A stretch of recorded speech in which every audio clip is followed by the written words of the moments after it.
Hello everyone, welcome to my channel complete शिक्षा।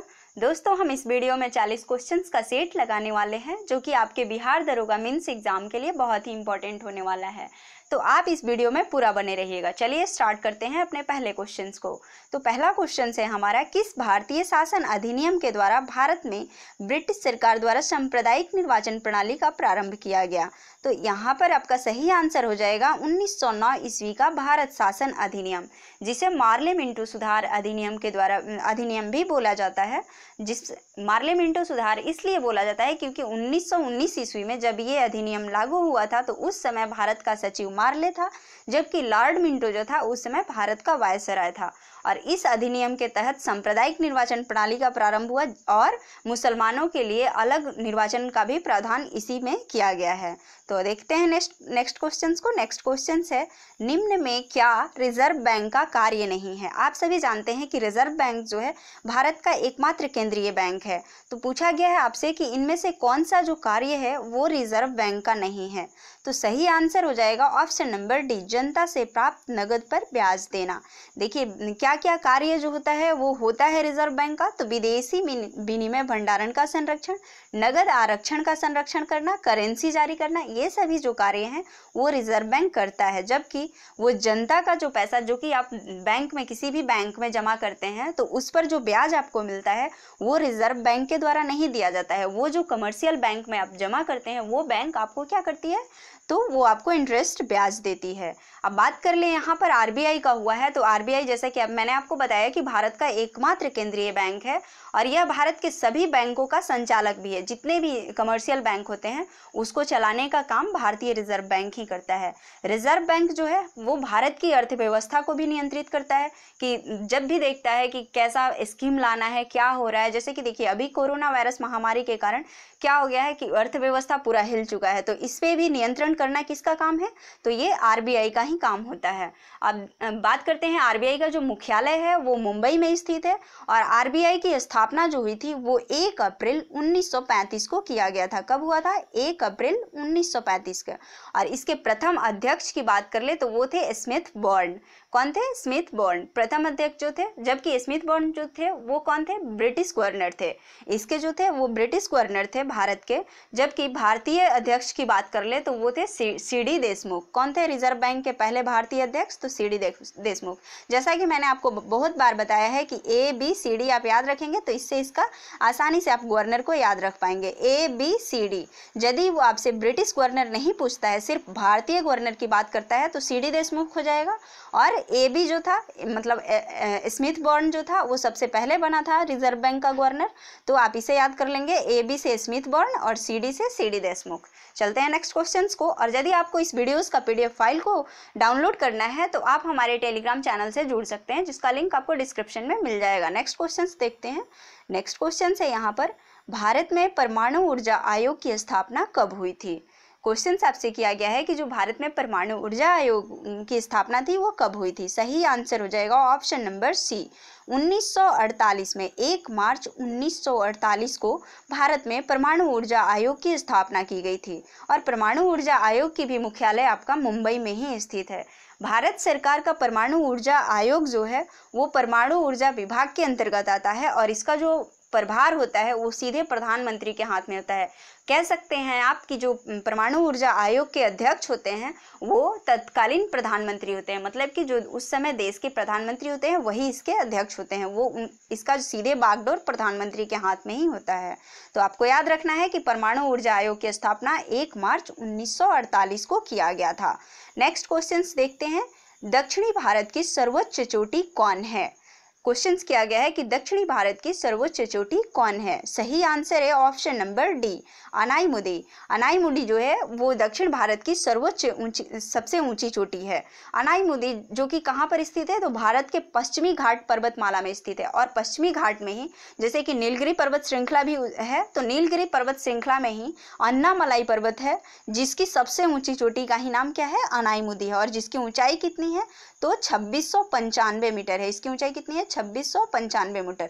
अनाईमुदी शिखर जो है वो कहाँ पर स्थित है? तो यह केरल राज्य के इरविकुलम राष्ट्रीय उद्यान में स्थित है। कहाँ? अनाईमुदी जो है इरविकुलम राष्ट्रीय उद्यान जो कि केरल राज्य में है उसमें स्थित है। तो नेक्स्ट क्वेश्चंस देखते हैं। नेक्स्ट है नेफा क्या है, मतलब नेफा का फुल फॉर्म क्या होता है। तो इसका फुल फॉर्म हो जाएगा नॉर्थ ईस्ट फ्रंटियर एजेंसी। सही आंसर है option number D, north east frontier agency. अब ये देखिए ये क्या है, तो ये एक प्रशासनिक विभाग था पहले, कब 1972 ईस्वी तक ये जो था नेफा जो था नॉर्थ ईस्ट फ्रंटियर एजेंसी, जिसको हिंदी में बोलते हैं उत्तर पूर्व सीमांत प्रदेश, ये 1972 ईस्वी तक प्रशासनिक विभाग था जो कि ब्रिटिश समय का ही बनाया हुआ था ये विभाग। और 1972 ईस्वी में इसे क्या कर दिया गया, तो अरुणाचल प्रदेश के नाम से एक केंद्र शासित क्षेत्र बना दिया गया नेफा को। और उसके बाद 1987 ईस्वी में ही अरुणाचल प्रदेश को पूर्ण राज्य का दर्जा मिल गया। तब से ये क्या हो गया, ये एजेंसी को समझ सकते हैं आप कि ये किस में बदल गया, तो अरुणाचल प्रदेश में बदल गया है। तो जब अरुणाचल प्रदेश नहीं बना हुआ था उस समय ये एक प्रशासनिक विभाग था उत्तर पूर्व सीमांत प्रदेश के लिए। नेक्स्ट क्वेश्चन देखते हैं। नेक्स्ट क्वेश्चन है राज्य पृथ्वी पर ईश्वर का अवतार है, यह कथन किसका है। क्वेश्चन किया गया है कि राज्य पृथ्वी पर ईश्वर का अवतार है, यह किसने कहा है। तो इसका सही आंसर हो जाएगा ऑप्शन नंबर डी। ये एक जर्मन दार्शनिक थे जिनका नाम क्या था, पूरा नाम जॉर्ज विलियम फ्रेडरिक हेगेल था। और इन्होंने ही बोला कि राज्य जो है पृथ्वी पर ईश्वर का अवतार है। और ये जो हेगेल हैं वो बर्लिन विश्वविद्यालय के प्रोफेसर भी रह चुके हैं, जो कि कहाँ है, तो जर्मनी में स्थित है। नेक्स्ट क्वेश्चन देखते हैं। नेक्स्ट क्वेश्चन है जैन धर्म के 23वें तीर्थंकर कौन थे। इसका सही आंसर है option number C, Parshvanath. Jain धर्म के 23वें तीर्थंकर कौन थे, पार्श्वनाथ थे। पार्श्वनाथ 23वें तीर्थंकर थे। तो इनका जो जन्म हुआ था वो लगभग 3000 वर्ष पूर्व वाराणसी में हुआ था। और ये वाराणसी के इक्ष्वाकु वंशीय राजा अश्वसेन के पुत्र थे। और इन्होंने 30 वर्ष की उम्र में ही अपना संन्यास जीवन को अपनाया था। पार्श्वनाथ का प्रतीक की बात कर लें तो इनका प्रतीक चिन्ह है सर्प। और देखिए इसके 24वें तीर्थंकर कौन है जैन धर्म के, तो 24वें तीर्थंकर हो जाते हैं महावीर, जिनका प्रतीक चिन्ह होता है सिंह। और पहले तीर्थंकर की बात कर ले तो वो होते हैं ऋषभदेव, जो कि आपको ऑप्शन में दिख रहा है। तो इसका जो प्रतीक चिन्ह होता है, ऋषभदेव का जो प्रतीक चिन्ह है वो क्या है, सांड है। तो आप इसे भी याद रखेंगे। नेक्स्ट क्वेश्चन देखते हैं। नेक्स्ट क्वेश्चन है भारत में महारत्न कंपनियों की संख्या कितनी है। क्वेश्चन किया गया है कि भारत में महारत्न कंपनियों की संख्या कितनी है। सही आंसर है ऑप्शन नंबर बी, 10। भारत में वर्तमान समय में महारत्न कंपनियों की बात कर लें तो 10 है। इससे पहले वो 8 था। तो दो कौन कौन सा ऐसा कंपनी है जो कि महारत्न में शामिल हो गया, तो HPCL और PGCIL को शामिल करने के बाद अब जो है महारत्न कंपनियों की संख्या 10 हो गई है। और 3 भागों में इन कंपनियों को 3 कैटेगरी में बांटा गया है। पहला महारत्न, दूसरा नवरत्न और तीसरा मिनी रत्न। तो 10 महारत्न कंपनियां हैं, 14 नवरत्न कंपनियां हैं, जबकि 73 मिनी रत्न कंपनियां हैं। नेक्स्ट क्वेश्चन देख लेते हैं। आपको याद रखना है कि वर्तमान समय में महारत्न कंपनियों की संख्या 10 है। नेक्स्ट क्वेश्चन है पाचन तंत्र का कौन सा भाग हाइड्रोक्लोरिक अम्ल स्रावित करता है, मतलब पाचन तंत्र के किस भाग से हाइड्रोक्लोरिक अम्ल निकलता है। तो ये आपका निकलता है अमाशय से। अमाशय से हाइड्रोक्लोरिक अम्ल निकलता है। सही आंसर है यहाँ पर ऑप्शन नंबर ए। और ये देखिए HCl जो होता है वो प्रबल अम्ल होता है। और ये अमाशय से, जब भी अमाशय में भोजन आता है तो ये क्या करता है, भोजन के माध्यम को अम्लीय बना देता है। और इससे जो भोजन में आते हैं खाने समय जितने भी जीवाणु रहते हैं तो उसको क्या करता है, ये खत्म कर देता है। और भोजन जब अम्लीय माध्यम में हो जाता है तो वहीं पर जो लार से टाइलिन मिल करके आया है तो वो भी, उसकी भी क्रिया समाप्त हो जाती है और भोजन का पाचन आसानी से हो जाता है। भोजन का पाचन आसानी से इसलिए होता है क्योंकि भोजन के पाचन की जो सभी क्रियाएं होती है वो अम्लीय माध्यम में ही संपूर्ण होती है। तो आपको याद रखना है कि अमाशय जो है, अमाशय से HCl नामक अम्ल निकलता है जिसके कारण भोजन का आसानी से पाचन होता है। नेक्स्ट क्वेश्चन देख लेते हैं। नेक्स्ट है पाइका नृत्य का संबंध निम्नलिखित में से किस राज्य से है। पाइका नृत्य का संबंध, पाइका नृत्य जैसा कि आप सभी जानते हैं कि ये पाइका एक जनजाति होता है जो कि उड़ीसा राज्य में पाया जाता है। तो पाइका नृत्य जो है किस राज्य से संबंधित है, निम्नलिखित में से कहा गया है। तो यहाँ पर सही आंसर है ऑप्शन नंबर सी, बिहार राज्य से। पाइका नृत्य जो है बिहार राज्य में भी होता है, लेकिन मुख्य रूप से यह उड़ीसा का पाइका जनजाति के द्वारा किया जाने वाला एक नृत्य है। और ये भी एक युद्ध कला ही है। इसमें युद्ध की तैयारियों के समय जो किया जाता है वही इस नृत्य में भी किया जाता है। और यह उड़ीसा के अलावा बिहार और झारखंड में भी किया जाता है। झारखंड में ये जो नृत्य है पाइका नृत्य वो मुंडा समुदाय के द्वारा किया जाता है। नेक्स्ट क्वेश्चन देखते हैं। नेक्स्ट क्वेश्चन है निम्नलिखित में से क्या भारत का नागरिक बनने के लिए आवश्यक नहीं है। मतलब क्या आपके पास नहीं भी रहेगा तो भी आप भारत के नागरिक कहलाएंगे। तो इसका सही आंसर है अधिगृहित संपत्ति। यदि आप संपत्ति नहीं भी रखते हैं तो भी उस समय आपका क्या होगा, आप भारत के नागरिक ही रहेंगे, क्योंकि आपका जो जन्म हुआ है वो भारत में हुआ है, वंश के अनुसार भी आप भारतीय हैं और आपका जो मतलब जो देश है वो भारत ही होगा। तो इसलिए किसी भी व्यक्ति को संपत्ति नहीं भी रहने पर वो भारत का नागरिक ही होता है। तो देखिए यहाँ पर सही आंसर है ऑप्शन नंबर सी, अधिगृहित संपत्ति। अधिगृहित संपत्ति जो है ये नहीं भी रहेगा तो आप भारत के नागरिक कहलाएंगे।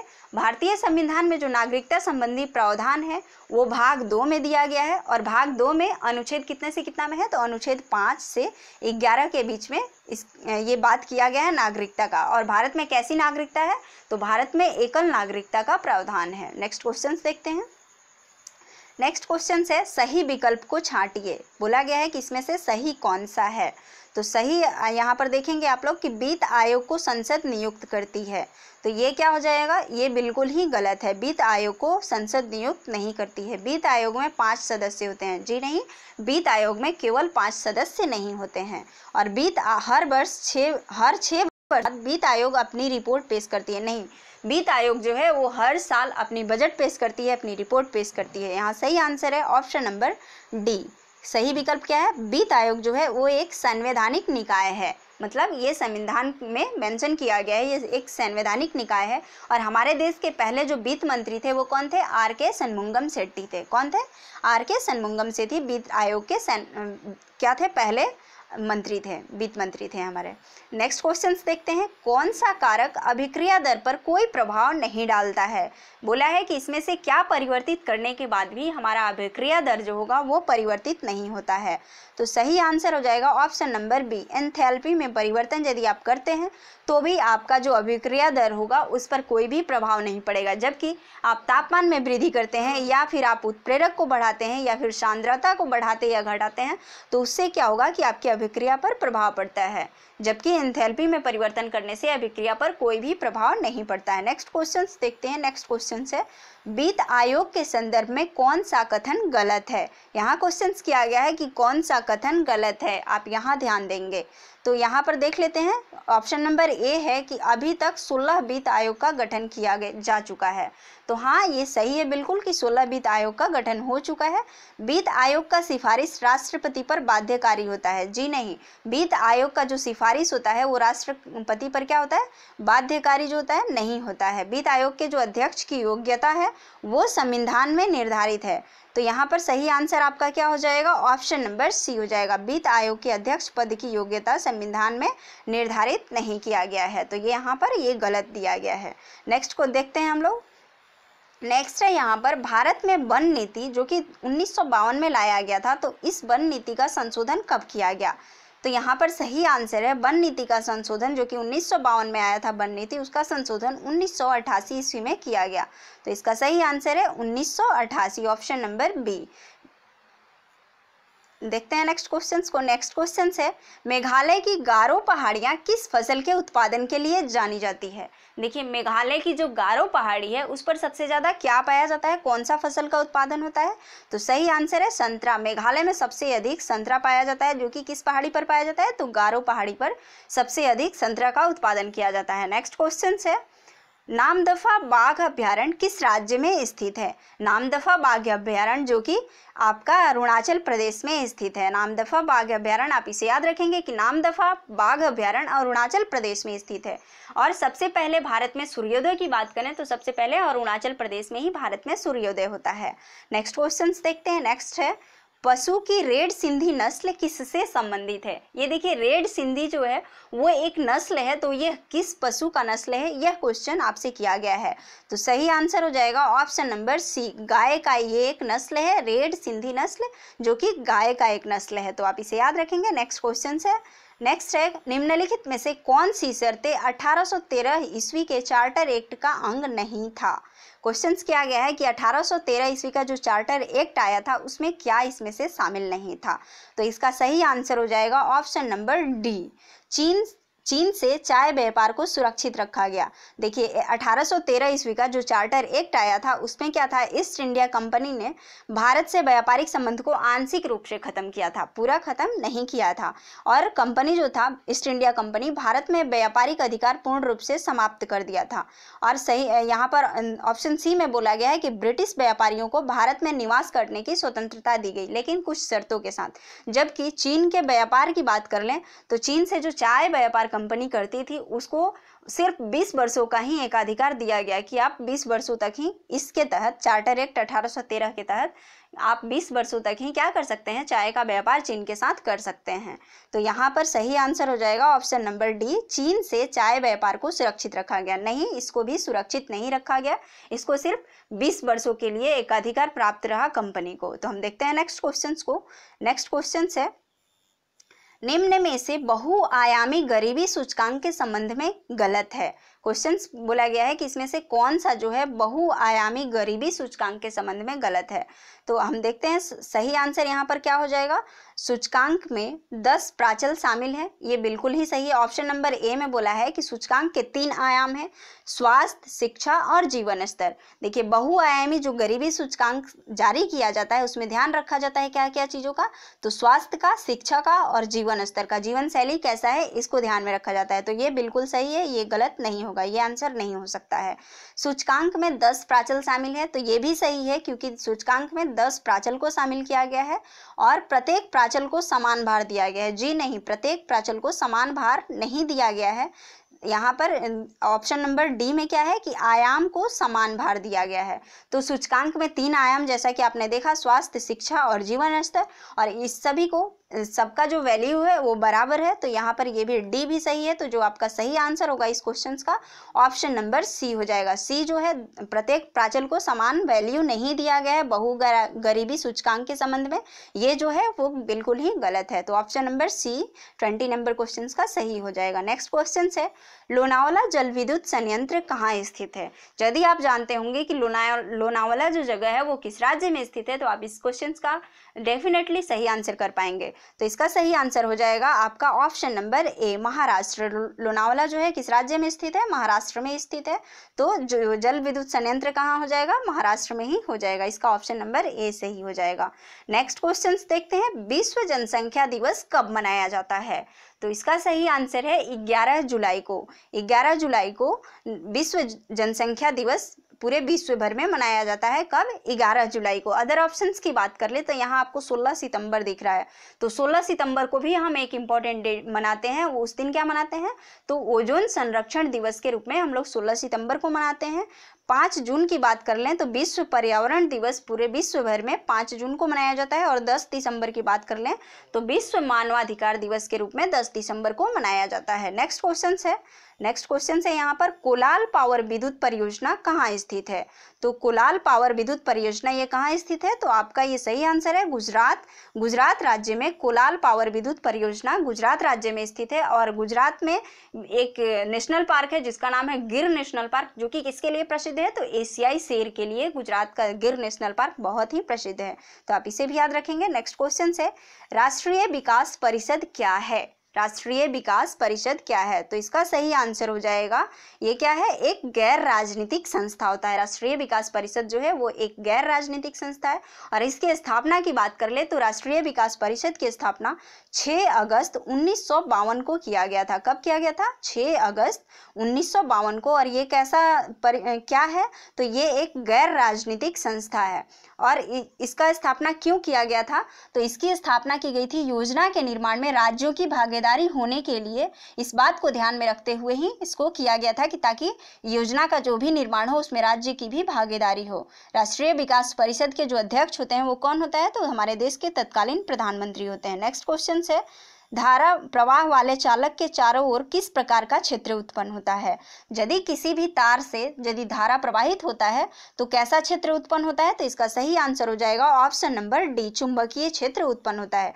यदि धारा प्रवाहित होता है तो उससे चुंबकीय क्षेत्र उत्पन्न हो जाता है उसके अगल बगल, उसके चारों तरफ। और इस बात का पता सबसे पहले ऑर्स्टेड के द्वारा 1812 ईस्वी में एक प्रयोग के द्वारा बताया गया था कि यदि आप किसी भी धारावाही तार के नजदीक, ऑर्स्टेड ने बताया था कि धारावाही तार के नजदीक किसी करते हैं तो वो क्या होता है, वो बिजली इधर उधर हिलता है। और चुंबकीय क्षेत्र की दिशा से संबंधित जो नियम है आप इसे भी याद रखेंगे। तो किसने किसने दिया था, तो मैक्सवेल का कॉर्क स्क्रू नियम जो है वो भी चुंबकीय क्षेत्र के दिशा से संबंधित है, और फ्लेमिंग के दाहिने हाथ का नियम भी चुंबकीय क्षेत्र की दिशा के बारे में ही बताता है। अब यहाँ धारा का बात हुआ है, तो धारा मापने वाले यंत्र को क्या कहते हैं, आमीटर कहते हैं। तो आप इसे भी याद रखेंगे। नेक्स्ट क्वेश्चन है, मानव शरीर में पेशियों को हड्डियों से जोड़ने वाली संरचना को क्या कहा जाता है। तो देखिए, पेशियों से जब हड्डियों को जोड़ने वाली जो संरचना होती है उसे हम लोग कहते हैं टेंडन, जिसे हिंदी में कहते हैं कंडरा। टेंडन या कंडरा ये क्या होता है, पेशियों को हड्डियों से जोड़ता है। यहाँ सही आंसर हो जाएगा ऑप्शन नंबर सी हो जाएगा। टेंडन जो है वो पेशियों को किससे जोड़ता है, हड्डियों से जोड़ता है। और मानव शरीर में कुल हड्डियों की बात करें तो 206 हड्डियां होती है, जबकि नवजात शिशुओं में कुल हड्डियों की संख्या कितनी होती है, 300 होती है। और वही भ्रूण की बात कर लें तो भ्रूण में जो हड्डियों की संख्या होती है वो 313 होती है। और मांसपेशियों की कुल संख्या मनुष्य में कितनी होती है, 639 होती है।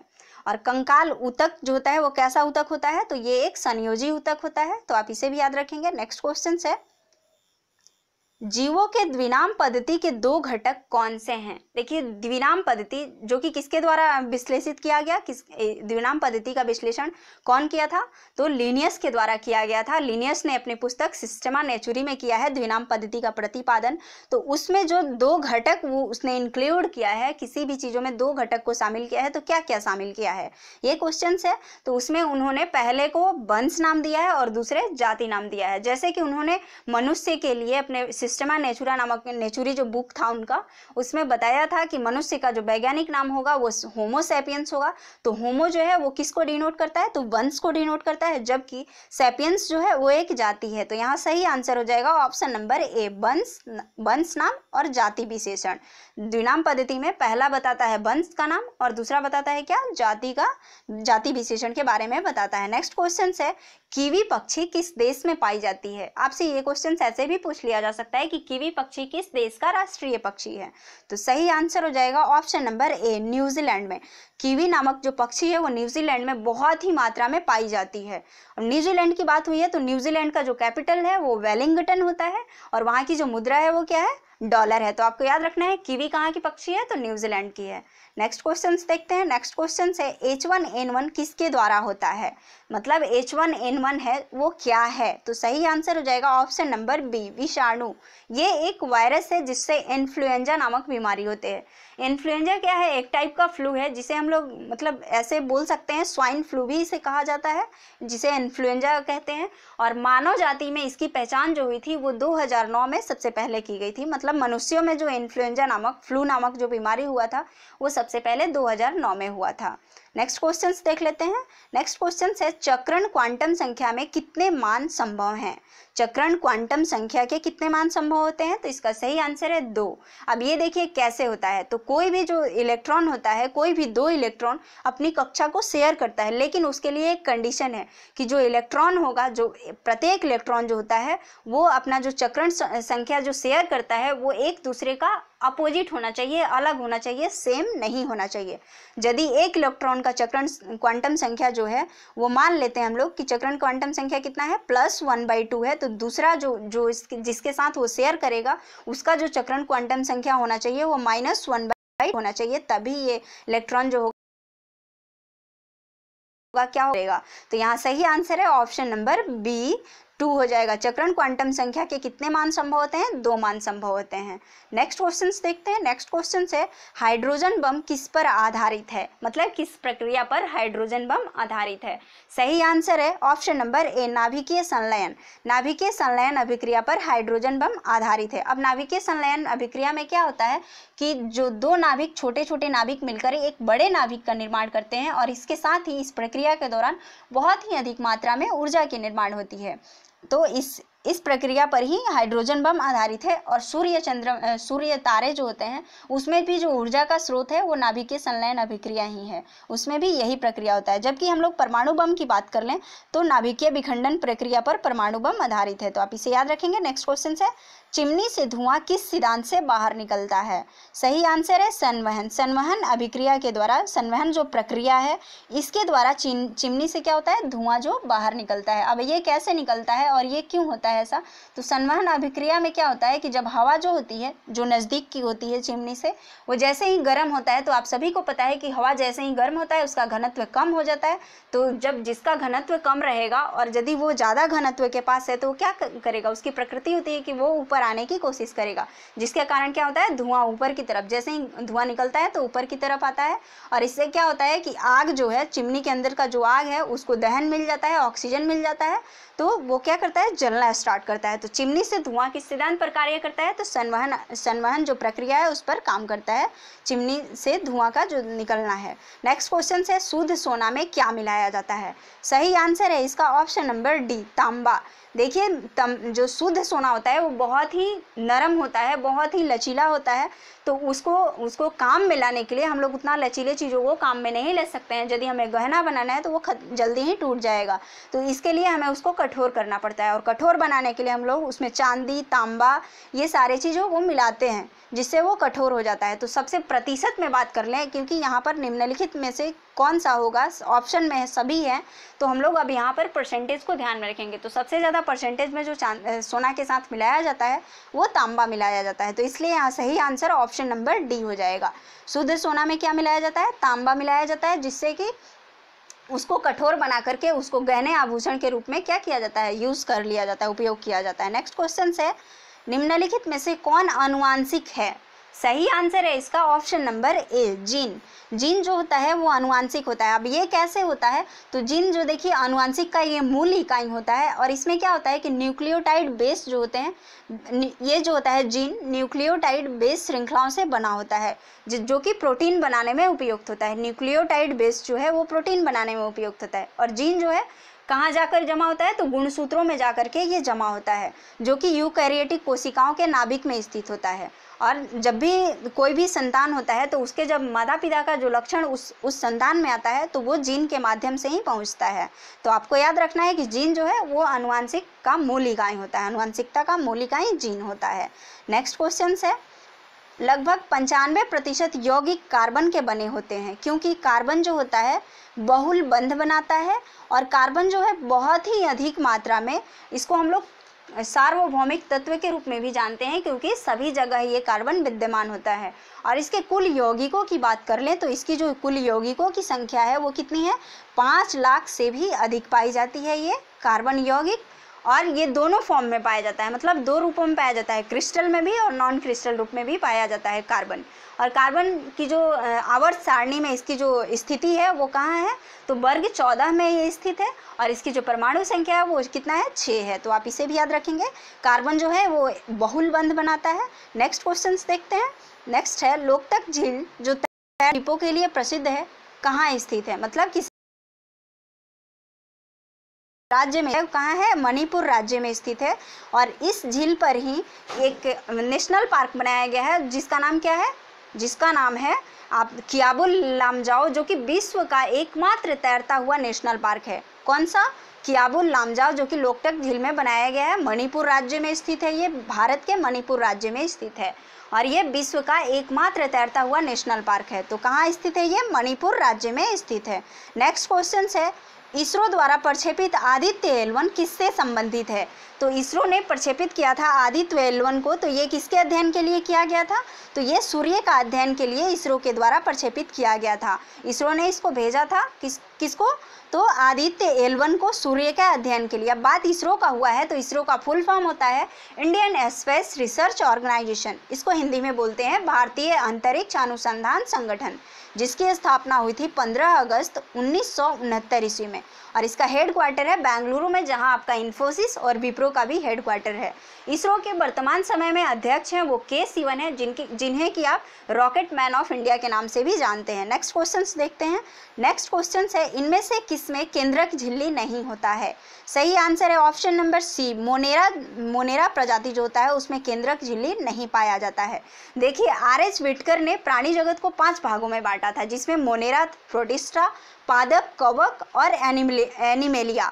और मोनेरा जगत जो है इसमें सभी प्राकृतिक जीव शामिल होते हैं, और इस जीव में इसमें कुछ जीवाणु है जिसमें कि एक्टियोमाइसिटिस है, आर्कीबैक्टीरिया है, साइनोबैक्टीरिया, ये सब किस में आते हैं, मोनेरा प्रजाति में आते हैं। तो आपसे डायरेक्टली ऐसे क्वेश्चंस पूछ लिया जाता है कि आर्कीबैक्टीरिया जो है या फिर साइनोबैक्टीरिया है किस प्रजाति के अंतर्गत आता है, तो ये मोनेरा जगत में ही आता है, मोनेरा प्रजाति के अंतर्गत आता है। नेक्स्ट क्वेश्चन है, भारत में सिक्के कौन जारी करता है? भारत में जो सिक्का जारी किया जाता है, 1 रुपए के सिक्के, 2 रुपए के सिक्के, तो ये किसके द्वारा जारी किया जाता है? तो इसका सही आंसर हो जाएगा वित्त मंत्रालय के द्वारा। भारत सरकार के वित्त मंत्रालय ने जारी करता है। कौन? सिक्के को जारी करने का काम करता है। देखिए, भारत में 1 रुपए का नोट जो होता है वो भी वित्त मंत्रालय के द्वारा आता है, और जितने भी अन्य सभी प्रकार के जो सिक्के होते हैं वो भी वित्त मंत्रालय के द्वारा जारी किया जाता है। जबकि आरबीआई जो होता है वो सभी प्रकार के, अब इसके बाद जो सभी प्रकार के नोट होते हैं वो आरबीआई क्या करता है? जारी करता है। आरबीआई के द्वारा जारी किया जाता है, रिजर्व बैंक ऑफ इंडिया के द्वारा जारी किया जाता है। नेक्स्ट क्वेश्चन है, नेक्स्ट एंड लास्ट क्वेश्चन है आपका, मधुमक्खी का विष कैसा होता है? तो मधुमक्खी का जो विष होता है वो विष मतलब शहद जो होता है उसका, उसमें सबसे मात्रा में क्या पाया जाता है? तो प्रोटीन पाया जाता है। मधुमक्खी के शहद में सबसे ज़्यादा फ्रक्टोज पाया जाता है, तो यहाँ सही आंसर है ऑप्शन नंबर डी, प्रोटीन हो जाएगा। और मधुमक्खी पालन को हम लोग क्या कहते हैं इंग्लिश में? तो एपीकल्चर कहते हैं। और शहद में सबसे ज़्यादा क्या पाया जाता है?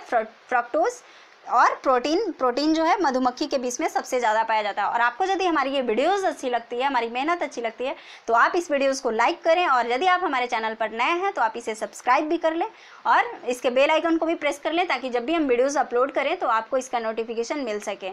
Thank you.